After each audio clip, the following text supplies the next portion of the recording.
We're about 7 or 8 volumes in Boruto Two Blue Vortex, and there's still a lot of question marks regarding the Shinju. A lot of questions that honestly, I don't feel like we're close to getting the answers to. For example, one of the biggest questions that we wanted to be answered was what happens when one of the Shinju devours their target. Throughout the series, we got statements of what vaguely happens, even what the Shinju are mainly after, which has a lot to do with why they seek to devour, but we actually have not seen what physically happens to the Shinju once they accomplish this. Do they take on a different form? Do they become stronger? Do they gain even more intelligence and awareness? I mean, it's safe to say there's a plethora of ways this can affect them. The closest we got into seeing this was when Jura literally had Himawari in the tree, but time and time again she was either saved or completely broke out of it. I can't even say Mamushi, which was the most recent threat they faced, because I don't even think he was all that close to devouring Ada, no matter what the situation was looking like. So honestly, if it wasn't Ada, I don't know if we'll ever see that, because looking at the remaining Shinju, I don't think Hidari is powerful enough to devour Sarada, and if they work together, they can strategically keep Jura from attacking and devouring Himawari. So I mean, the chances we get to see that anytime soon is low. There's also some more lore about the Shinju that we need to know, like how did Code's karma affect the Shinju to the point where it would grant them constant evolution? Even making things even simpler, how did Code's otsutsuki essence affect the claw grinds to the point where the Shinju incident even happened? And I do expect us to learn more about that very soon because of Code's reappearance in the story. With him making a return, we could possibly learn more about the creation of the Shinju, and that falls into learning more about Otsutsuki DNA overall. And believe it or not, to learn all there is to learn about that, it could take an entire arc to do so, but that could definitely wait until another video. I'll be sure to deep dive into that when we do get some more additional information on that topic. But something I wanted to address before we get into this new arc was something that not a lot of fans have been talking about recently, but at the same time, it has the power to change the trajectory of the entire series, and that is the Thorn Soul Bowl. You see, this mysterious fruit-like object has not been a thing for long. It's made its first appearance in chapter 12, but as soon as it did, we already knew it was going to be one of the most important things in the story. So this object only manifests when one of the Shinju are defeated, and I will add that the Shinju can remove their Thorn Soul whenever they wish, so it doesn't have to be directly in their body for them to survive. So now let's just get into the properties of the Thorn Soul Bowl. The best way I can describe this is that it's a compressed version of a human soul, which includes their chakra signature and DNA. That's why as it appears, most of the Shinju heavily resemble their human counterpart and have similar, if not the very same abilities and techniques as them. The very existence of the Shinju is all thanks to the Thorn Soul. I always thought of the Thorn Soul and the Chakra fruit as basically the same thing, just on a completely different scale. Both are created by the Divine Tree, which in this case would be the Shinju, draining living beings and compressing their chakra, life force, and genetic information into a physical consumable object. So to put it bluntly, the longer that each Shinju is alive, the more chakra and life energy they consume from their human counterpart. And I know this is the case because if you look at how everyone was captured, they had to have been attacked and bitten by one of the claw grinds. After that, the claw grind would transform into what looks like to be a miniature god tree, and it encases this person in the tree and puts them in an unconscious state. And while they're in this state, like I said, their life force is constantly being siphoned off to supply the Shinju with nutrients.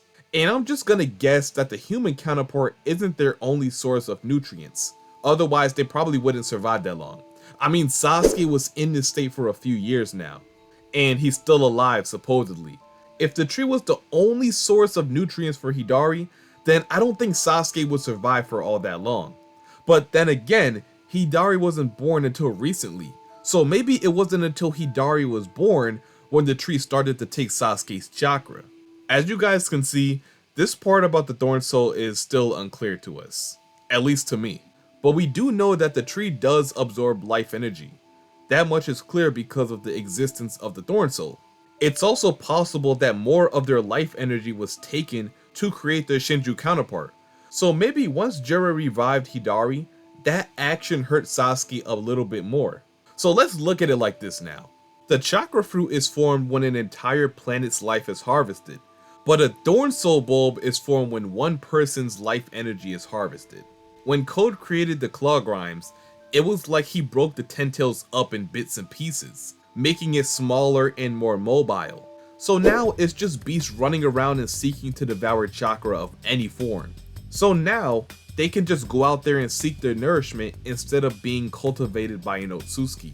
But one obviously results in stronger fruit than the other. So the Thorn Soul is just a result of the nature of Ten Tails. Now when Code comes in, it's in their constant state of evolution. From Boruto's words, they are already evolving into divine trees. Now this isn't normal because usually Ten Tails needs to devour some kind of otsutsuki to evolve. But the Shinju don't need that. They're already evolving, and this has to do with Code's karma. So somehow they already have otsutsuki DNA, which they got from Code. So that prerequisite is already satisfied. So it's not an instant transformation as you see. It's a slow transition. But it's not like they can dilly-dally. They're on the clock now. And it doesn't look like they have all that much time. It's multiple of them, not just one big one. So that makes it even worse. And of course the foundation rule still stands. Like if one of them just full out devours Boruto or Kawaki, that would instantly push them into becoming mature divine trees. But at their current state, they only have enough otsutsuki DNA to slowly mature into one. So it's not instant right now. So now that we got a better idea on what the Shinju are, let's refocus on the Thorn Soul. We've seen that it can save everyone from their tree-like state, but it has to be from the Shinju it created, which is why Boruto and everyone else are after them so avidly. It's the key for Sasuke and also Bug to return to the story. But here's the thing, since we know what it is and what it does, just the basic concept behind the Thorn Soul, everyone wants to know what would happen if one person should devour it.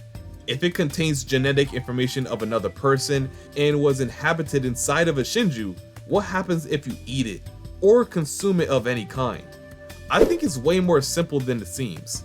You see, since it's so similar to the chakra fruit, I think consuming it also gives the same benefit. If not the same, then a very similar benefit to the chakra fruit. The chakra fruit is a mass of highly dense energy and the genetic information of all life on a planet. And in the past, otsutsuki gained unimaginable power from eating these fruit. The more life on a planet, the more genetic information and energy there is to gain from consuming it. That's why Earth will most likely produce the strongest chakra fruit there ever was. Which is why beings like Ishiki and Momoshiki were after it. They will turn you into more of a god than you already are. This is the way Shibai became so godlike. He went around planet to planet devouring different chakra fruit until he ascended to a realm that is unreachable by a mere mortal.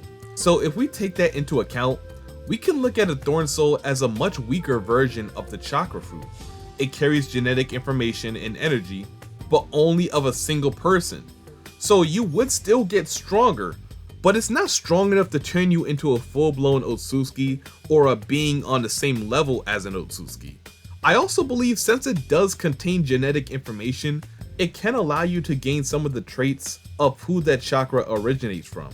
And of course, the stronger the human, the stronger you can become. So you look at guys like Sasuke, Shinki, and even Moegi, right? You would probably get the most benefit from these people because they are shinobi. They're shinobi that contain their own techniques and abilities. You would also gain power from consuming Bug's Thorn Soul because it's still life energy you're consuming. And also the Thorn Soul is imbued with Otsutsuki essence and Ten Tails chakra.